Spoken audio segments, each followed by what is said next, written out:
Have you ever been scrolling through TikTok and seeing these puppets? Or looking at Instagram reels and seeing these chanters? Have you ever wondered what they are? Well, I'm here to tell you about the art of Bunraku. Bunraku, also known as Ningyo Jōruri, is a form of Japanese puppet theater known for its plays that portray heroism, tragic love stories, and the supernatural.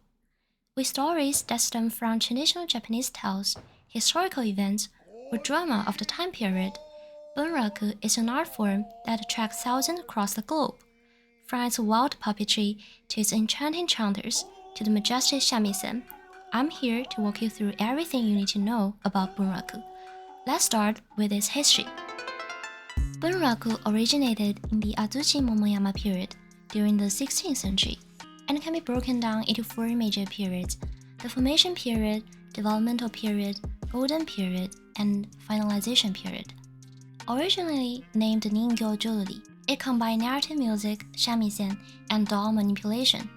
It wasn't until the late 19th century that Ningyo Jōruri started to be called Bunraku, in honor of true master Uemura Bunraku-ken, who helped progress the art of Bunraku. There are three main types of Bunraku plays.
The formation period is where the beginnings of combining jōruri and doll manipulation began, and where the art of narration started.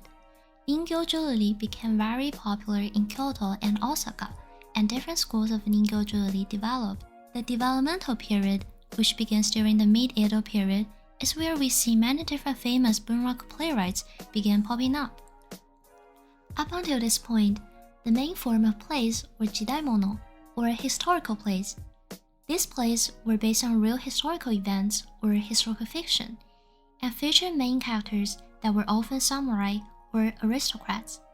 It wasn't until Chikamatsu Mozaemon began playwriting that a new form of Bunraku play emerged. Chikamatsu remains one of the most famous Bunraku playwrights in its history, not just for writing over 100 works, but also for ushering in a new kind of play, sewamono, the contemporary domestic plays. With his play Sonezaki Shinju, The Law of Suicides at Sonezaki being a massive success, the sewamono plays became extremely popular. This kind of plays frequently featured the law of suicide, which was part of what drew so many people into the genre. It became so popular that many couples decided to do law of suicide of their own. So the shogunate had an announcement to make.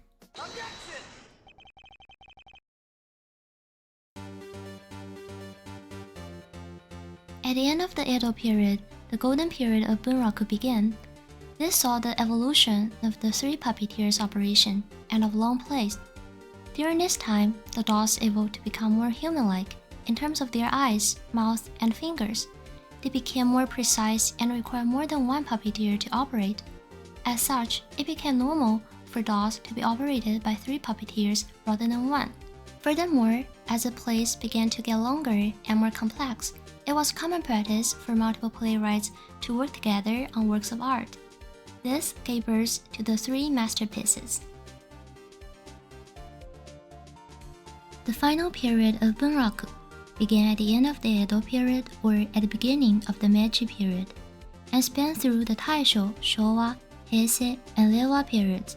During this time, the National Theatre and National Bunraku Theatre were opened, as well as an exploratory period, where instead of creating new plays, older plays were explored, changing up the musical performance and acting techniques.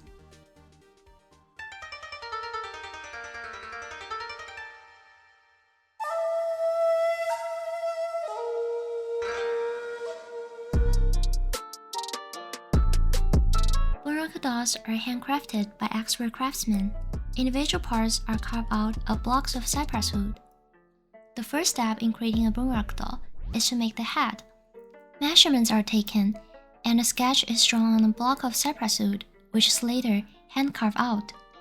The back of the head is hollowed out to make room for the mechanisms to control the eyes and mouth. Intricate pulley systems are used to move individual parts of the doll. Similar to the head, the hands of a doll are carved out of a block of cypress wood and have leather straps in the middle to allow for the wood to flex back and forth. There are 3 main kinds of heads in Bunraku, with each of them having their own subdivisions: heads for male roles, female roles, and special roles. In comparison to female roles and special roles heads for male roles have many different types, with each head having a name that is correlated to the first role it was used in. Also, male heads may have many intricate mechanisms for movement in them. Female roles have relatively few heads, with few mechanisms for movement. Each head is customized to role by the use of wigs and costumes. Special role heads can be broken down into different kinds, such as heads for one particular role and heads with transforming faces. The same heads are usually reused by dressing them up in different characters. However, there are also special heads for very special role, which is called Ichiyaku Gashira. The transforming faces are all about subtle and intricate gadgets. For example, the Gabu, which transforms into apparitions and ghosts by switching the eyes to a gold color, and grows a smile from ear to ear and reveals fangs and golden horns. Another example is a head for Tamamonomae, which is named after the nine-tailed fox. This head has a delicate face of woman, and with another face of fox hidden behind a wig. Bunraku costumes are made for specific roles and are generally created using traditional means that one will use to clothe a real human. Since dolls are created with the intention of mimicking humans, Bunraku costumes are also created with mimicking humans in mind.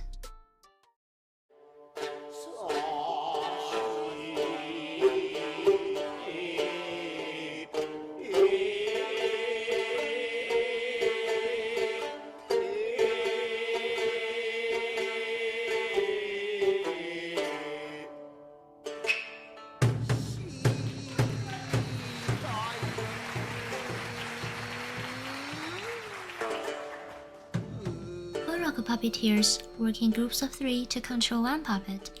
The main puppeteer, who is generally unmasked, is in charge of controlling the head and the right arm of the doll. The other 2 puppeteers are in charge of handling the left arm, accessories, and the feet. The 3 puppeteers need to be in sync for the puppet to look lifelike. The narrator is in charge of telling the story. Through use of methodical chanting, he leads a performance forwards in conjunction with the shamisen player.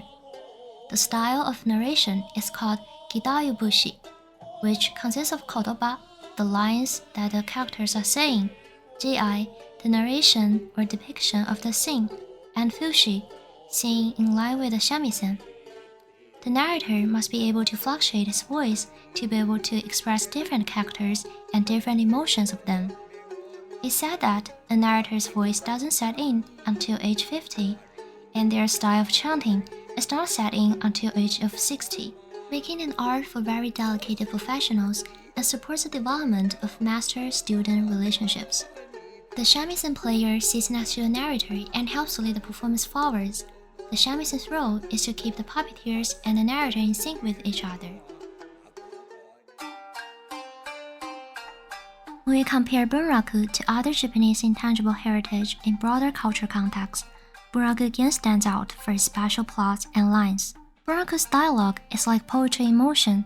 It's beautiful, which also means it's complex. To fully understand the place, you need to know the historical context behind each event. If kabuki is a form that focuses on spectacle, Bunraku focuses on the emotions and history of the story instead. So, while Bunraku might seem like a challenge to understand first, it's this richness that makes it an unforgettable experience, weaving history, culture, and art into one mesmerizing performance. And that about wraps up the Bunraku history, basics, and archetypes.